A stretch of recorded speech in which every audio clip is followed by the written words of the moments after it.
What is a risk? A risk is an event, but it's a very specific event. It's an event that you don't know if it will occur or not. So it's an uncertain event, which, if it occurs, it will have a positive or a negative effect on the project. So risk is everything you do that may affect your work. And if it affects your work, it can be affected in a positive or a negative way. We all know that risk is very much related to negative, to bad things. But you need to understand that risk management is a full concept that you can use to identify both opportunities and threats. In this event, you are not sure about it. You don't know if it will exist or not. So this is why you need to have a very specific approach to it. Now, let's talk about the 3 risk components.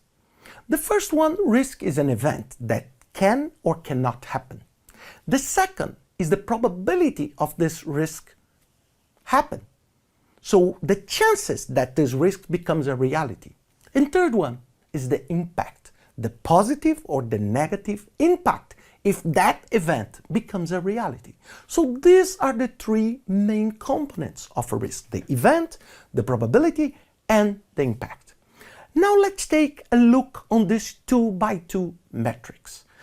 See, in one side we put probability, on the other one we put impact, and we put low and high on both axes. So we have 4 different options. So let's take an analysis and make just an example here. Imagine someone that is running and needs to jump over a hole, okay? So the hole can be shallow, can be deep, can be narrow, and can be wide.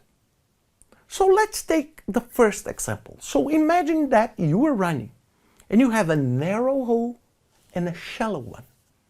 This is what we call probability low, because it's narrow, so it's not easy for you to fall inside.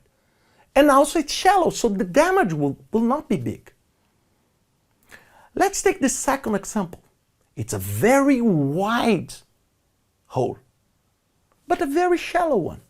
It means the chances that you will fall on this hole is quite big, but the damage is still very low.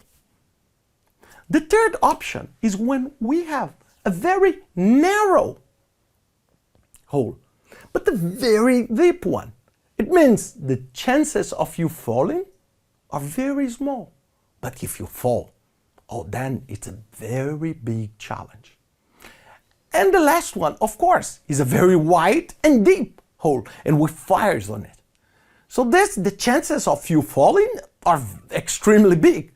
And if you fall, the damage is very big.